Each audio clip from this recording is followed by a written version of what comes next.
Good morning, ladies and gentlemen, and welcome to another episode of Country Living. Today we want to speak about irrigation. This is part 2 in our irrigation video. I had only intended to do one part, but I realised that there's so much to cover. We thought I'd better go on to a second part. I didn't cover anything to do with the underground stuff, as to how the water comes out of there and as to how you get it to your sprinklers. So today we want to cover all that sort of stuff.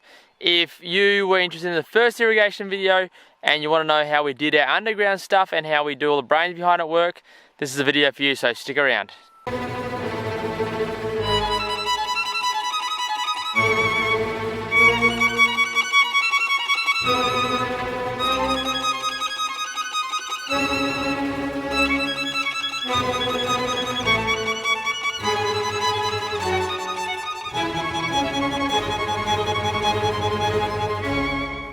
Okay, it's springtime. You can see I've got no jumper on today. She is getting warm. We're heading for a top of 27 or 8 today, I believe it is.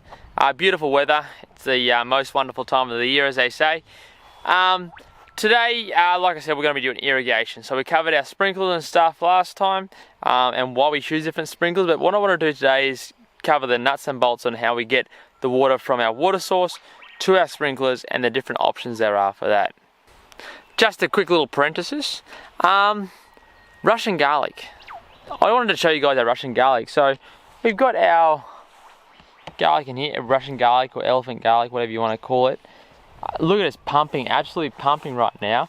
We planted this in March, and look at the size of the stems. We're heading for a really nice harvest this year. Look at the size of that compared to my hand.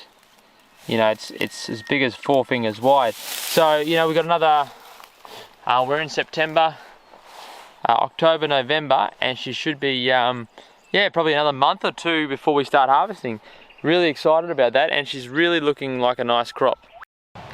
Alright, starting at the very beginning, that's our water source. Now here we are, this is the Bremer River, as I've mentioned previously.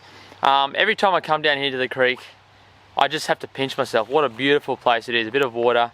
We've got these overhanging wattle trees. The birds, you can hear the birds singing, the creek flowing past. It's just a magical place, but that's not what we're here to talk about. We're here to talk about pumps. So in the pump here, in the river here, we've got our pump. As opposed to opting for a standard, just a standard pump, which would typically sit up on the bank and they have to run down here with the suction pipe. The problem with them is if you get a little bit of stuff stuck in the end of them, and loses suction pressure, you turn the water off and all the water flows back out again, you have to come and prime it. You can spend half your life doing that. Whereas this here, we've opted for a bore pump. Now you can actually see the back of the bore pump hanging out of that pipe there. Let me see if I can get a focus in on that. Go like this. Yes, you can see it there. I use the polarized lens of my glasses. Sticking at the bottom, that's the bore pump. So it sticks right through there. And it's a 3 horsepower bore pump. Now, why did I opt for, another reason why I opted for a bore pump was because they're dirt cheap. Now, I'm a big fan of supporting local and all that sort of stuff, but the Chinese are whacking out these bore pumps here, stainless steel with brass fittings, and everything's pretty well good. The only thing that they don't talk about is the impellers, and they're all plastic. But they've got a capacity to pump a pressure head up the top, I think 170 meters of head pressure. A flow rate, I think, is 120 litres per minute or something like that. Massive amount of flow rate and head pressure, and they're like $500. Now, to put in comparison, if you buy a German or something like that bore pump, you're looking at like $6,000, $7,000, $8,000, and you say, okay, well, if this cost me $5,000, I've had them last as long as 4 or 5 years if they've used appropriately. I've had them last a lot less as well, but that's because of abuse, like snapping them in half and stuff like that with tractors. That, you know, they should last a long time. They're a fairly good construction. For us, sticking a bore pump in a non-appropriate place like this, it's something a little bit, you know, even if you had a German one, they wouldn't warrant it because it's not being used as it's recommended. So we just get these Chinese ones, $500-600. We've had to replace this one once, but that's because the river went right up and flooded the control box. So it wasn't actually the bore pump that broke, it was the control box, which you could have replaced. So we've still got it for spares, to be clear. But yeah, it was really cost effective to do it. 3 horsepower is massive, so we've got an 1.5 inch pipe running from here up to the main farm shed. There it is there. So massive flow rates for what it is. It's single phase, so you don't need anything special, and it's just, you don't have to prime it. So if the water runs back out, start it up, because the pump's in the creek, it also self-cools. There's really no disadvantage to it, except if we get floods and it covers over the rocks, you have to get in there and pull it out, which is, you know, a 5-minute job. I wanted to show you this bit of PVC we've got on it. So this is a little trick an old farmer showed me. So we've got a 100mm PVC pipe here. We put a 4-way T-section in the end there, and then we've got this one coming out the top. Now the idea of this is the 2 legs going out sideways keep it stable. The pump is actually inside that tube, so it keeps it off the water, and then it can suck in the water from any of the 4 outlets. So it's got an outlet out the bottom there, it's got an outlet out here, an outlet out there, and an outlet out there. So if one of them block up for whatever reason, you can see it just turned on. Then you see a little shake, and you can see it sucking water in the top. You can see a little bit of leaves coming in, but it won't suck the leaves or anything. The leaves will float on top, and the other side's the same. So what happens is you keep your flow coming past your bore pump, and you keep your flow open, so if one end's obstructed, we've still got plenty of other flow places. So that's been really handy, because otherwise if you chuck it into some underscript place like a dam, it can move anyway. And this same trick will apply to anything from a bore pump to just your normal float pump, whatever it is. But it's a really, really handy trick on the best way to set up your pump so you keep it clean and keep the flow coming in. Okay, then from the creek down there, the pipe comes up, and here we've got our first point. So this here, I think it's really valuable to have a water outlet close as possible to the pump. So if you're down here doing problem solving or testing, whatever, you've got a valve here where you can check. So for example, I'm like, oh, the pump. Ooh. Okay, fell over there. You're like, oh, is the pump working? I don't know. You can just open up the valve and say, oh, yep, we've got water. Or no, we haven't got water. It doesn't really make a difference. Then from here, and that's our control box, we got underneath that esky lid there, so it doesn't get wet. And from there, it runs right back up to the shed over there. So we'll go there and I'll show you what I got inside. Okay, so that's the creek there. We've walked up here. Water mains come under the ground here. Big T-section goes under the ground towards all these irrigation points. And then it tees off as well for the nursery over here, and it tees off to go up towards the avocados up on the mountain and the house. So electrical all comes through here, which is where all our controlling system is, and this is inside where we do our checkout. People come to visit us and have a look. So we've gone with the Hunter HC Wi-Fi. Now this here is a pretty comprehensive program. You can control it on your phone. It controls through Wi-Fi. And you go here, you got different zones, and you can say, so for example, garden 2 is running now, and you can see I've got it on a program. It stops in 13 minutes and 11 seconds. I can stop it, just press stop and it'll stop it, or I can start up manually another program if I want to. Now that's really, really good, and I can hook up with your weather station and stuff as well. Anyway. In the back of here, you can see all the brains. So this is all 24-volt AC. There's nothing dangerous. You can touch any one of these and it won't hurt you. It's all low voltage stuff, so you can do it yourself. Anything from here behind, which is shut up, you know, you can't touch. But this is all low voltage stuff. And you got here, you can see we've run enough cable to be able to run. I believe it was 16 or 32 different points. And all we've done here is we've gone from bottom to top, from 17 to 29 is one set of relays, and then that turns each one on individually. We've got our common over here, and then we've got these. So there's the nursery ones across here, and the fruit trees, and then these are all the garden ones down here, and they run from there up to the avocados. And it's expandable, so this here only comes with this basic thing, but then you put this one here in, and you put this one here in, and you can also put another one in here to expand the capacity.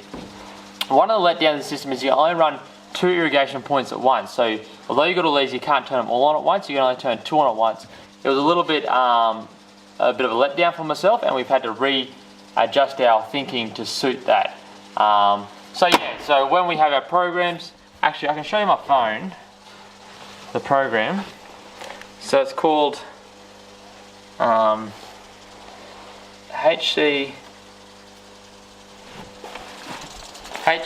So this is the app here. I'll go home and you can see that's all the different stuff there we got, and you can see what's actually running. So the nursery's running, schedule for my controller, blah blah. You can set zones, heaps of stuff. I mean, you can see, sorry, did you see that? So you can do heaps of stuff here. You set zones, you can see what you got running. You can incorporate different weather sensors, controller status, water saving, watering time, no internet connection, blah blah blah blah blah. So you can do heaps of different stuff here if you want. You can check out their website how that all works, but that's what we've opted for our control system. So from there, then we're going to talk about what that controls and how we get that then to the irrigation. So we're going to check that out now.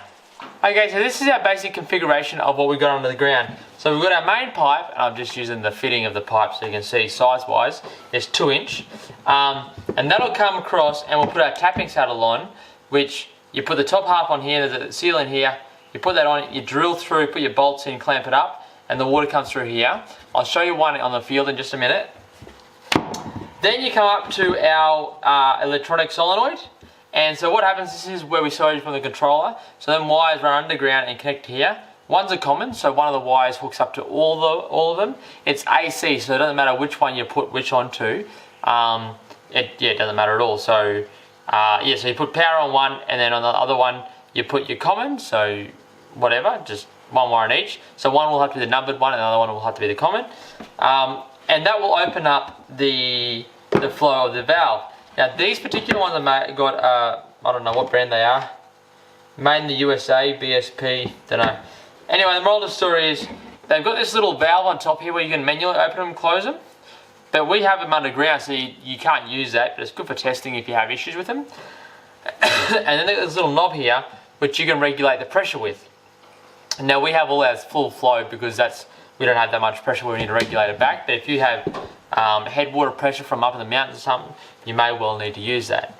So once the water's gone through there, it's got a direction of flow, and this one here is back to front actually, the way I'm showing you.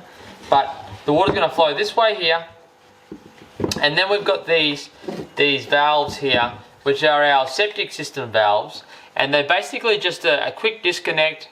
They're normally closed, so NC you call it for your electrical terms, and so if you remove the barb, they close. So this here's the barb that goes with them. Now they're a little bit expensive. I think this is like $30 each, and these things here are like, I don't know, $10. I'm sort of throwing out figures here because I bought them a couple of years ago now. They may have gone up, but basically it's a quick disconnect.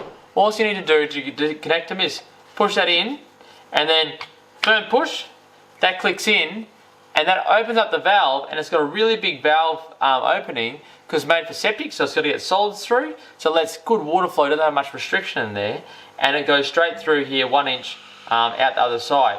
Now to remove them, all you do is you press that little clip in and remove it like so, and that shuts off the water flow. So it comes in really handy if you want to raise new beds or whatever, and you've got some that are too wet and some not wet enough. You can just literally unclick it and shut it off for the day or a couple of days or whatever you want, and work one bed while you have the other ones raising seedlings, whatever.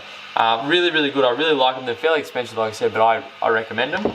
And then from here, you can go to whatever you want. So from here to here is underground, and from here upwards is above ground. Now I just got here wobblers, so I'm going to show you. We spoke about the wobblers last time.